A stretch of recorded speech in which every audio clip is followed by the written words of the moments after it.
Se invita a los presentes. Es cuanto, presidente. De conformidad con los acuerdos de esta sesión,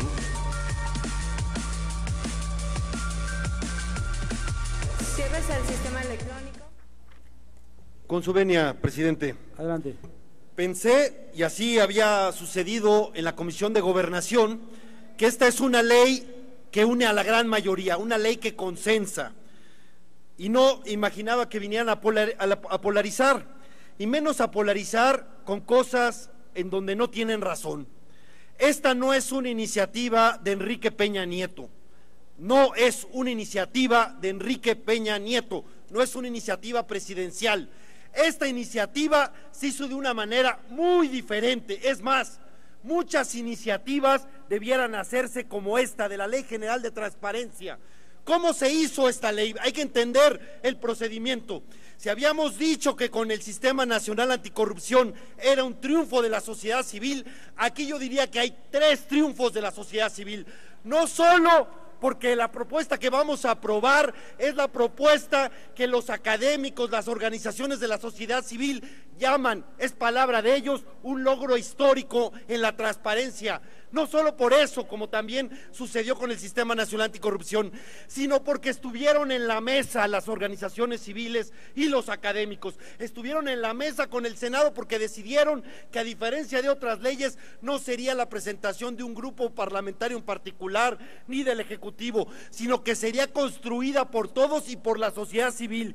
Y ahí estuvo el IFAI, estuvieron los grupos parlamentarios del Senado y estuvo la sociedad civil con los académicos que no son improvisados, que desde hace mucho tiempo han trabajado la transparencia, y así salió esta ley. Esta ley tuvo a la sociedad civil en la mesa de negociaciones, en la mesa de los acuerdos, y luego quiero decir que no solo esta es una iniciativa de Peña Nieto, esta redacción es a pesar al menos de lo que vino a hacer el consejero jurídico de la presidencia.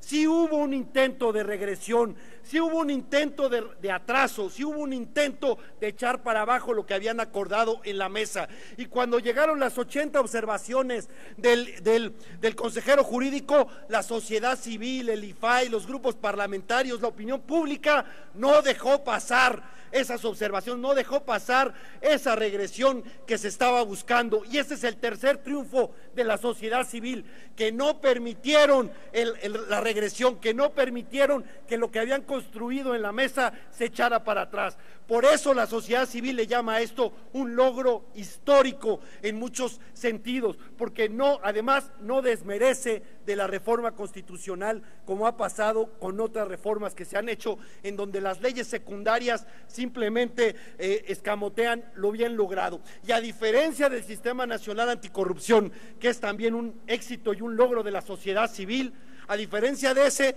que ahorita es un adorno constitucional, porque un transitorio dice que no va a operar hasta que esté en las leyes secundarias, esto ya aplica. Esto ya será, esto es una revolución en la transparencia de este país, y ya lo verán. Y algunos que piensan, porque son más papistas que el Papa y son más expertos que los organismos que han trabajado durante décadas por la transparencia en México, por ser más papistas que el Papa, les tendremos que decir: esta revolución en transparencia la hicimos a pesar de ustedes, y van a conseguir la información de muchas partes que antes era opaca, gracias a este avance que hace un nuevo Sistema Nacional de Transparencia y de Protección de Datos Personales, no solo nacionalmente, sino localmente. Por supuesto, ¿dónde está la clave?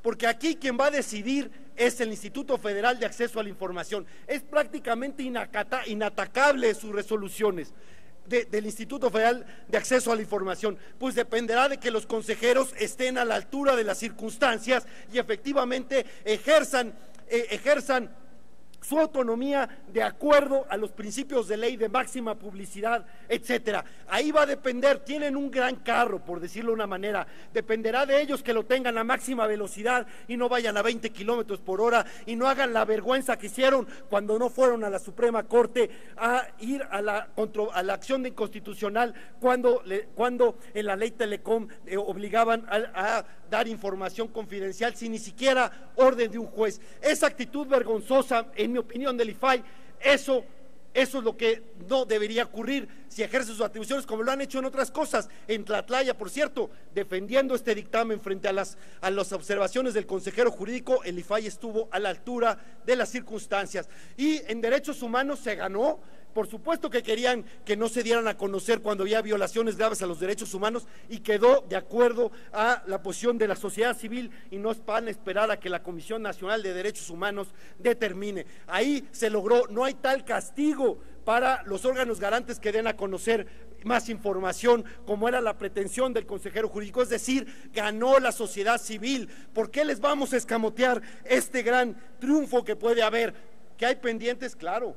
Se avanzó, por supuesto, en que ahora los grupos parlamentarios tendrán que dar a conocer su informe semestral, que creo que ya lo hacían, pero ahora lo que me parece que falta es que sean sujetos obligados. Es un compromiso que hemos hecho algunos diputados, y vamos a insistir en que los grupos parlamentarios sean sujetos obligados.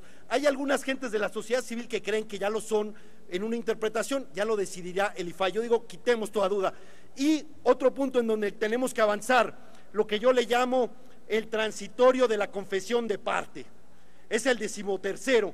En este transitorio de la confesión de parte dicen: ¿saben qué? Denos tanto tiempo para aclarar en el Congreso de la Unión nuestras cosas, para que todo esté bien, y luego nos preguntan, pero borrón y cuenta nueva.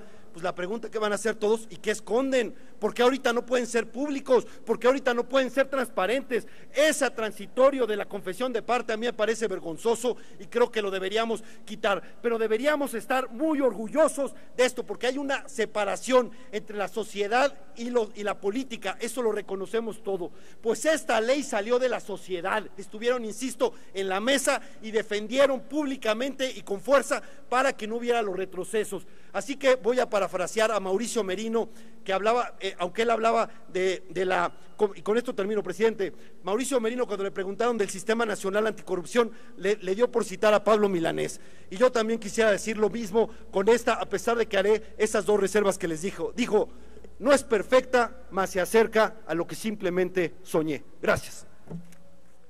Cámara de Diputados, 62ª legislatura.